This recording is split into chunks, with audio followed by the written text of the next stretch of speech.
কি অবস্থা দেখেন।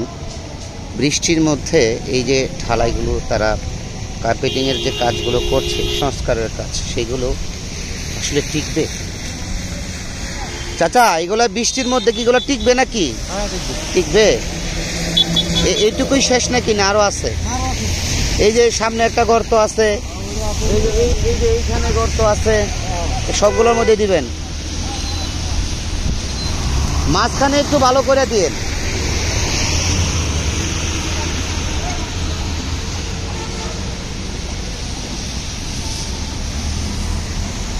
ঢাকা ময়মনসিংহ মহাসড়কের জয়নাবাজার এই ইউটার্নটা অতি গুরুত্বপূর্ণ এবং এই ইউটার্নটা কিন্তু অত্যন্ত ঝুঁকিপূর্ণ। এই জায়গাটির মধ্যে প্রায় অর্ধ শতাধিক মানুষ কিন্তু বিগত দিনে দুর্ঘটনার শিকার হয়ে নিহত হয়েছেন এবং কয়েক শত মানুষ কিন্তু প্রতিবন্ধী হয়েছেন এই সড়কটির মধ্যে দুর্ঘটনার শিকার হয়ে। পবিত্র ঈদকে সামনে রেখে দেখতে পাচ্ছেন যে বৃষ্টির মধ্যে কিন্তু রাস্তার যে সংস্কারের কাজ সেটি চলছে।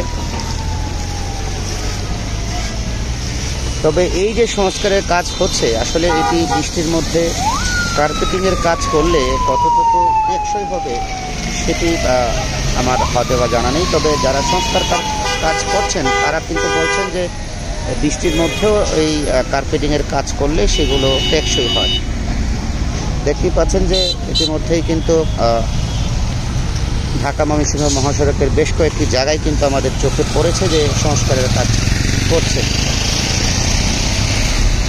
এই যে জায়গাটি দেখছেন, এই জায়গাটির মধ্যে প্রচুর গর্ত ছিল, সেই গর্তের কারণে কিন্তু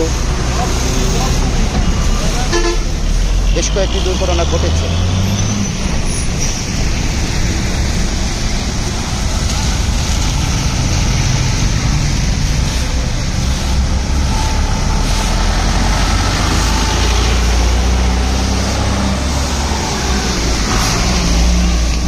রাস্তায় কার্পেটিং ঢালা হচ্ছে, বৃষ্টির মধ্যে কার্পেটিং।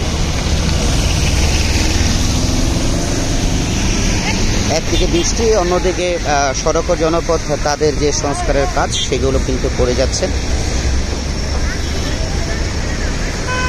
কাজ আসলে টেকসই হবে কিনা সেটি প্রশ্ন। তবে এই যে বৃষ্টির মধ্যে কাজগুলো হচ্ছে, গতকালকে কিন্তু এই জায়গার মধ্যে বা এই ত্রিপুরে কোথাও বৃষ্টি হয়নি।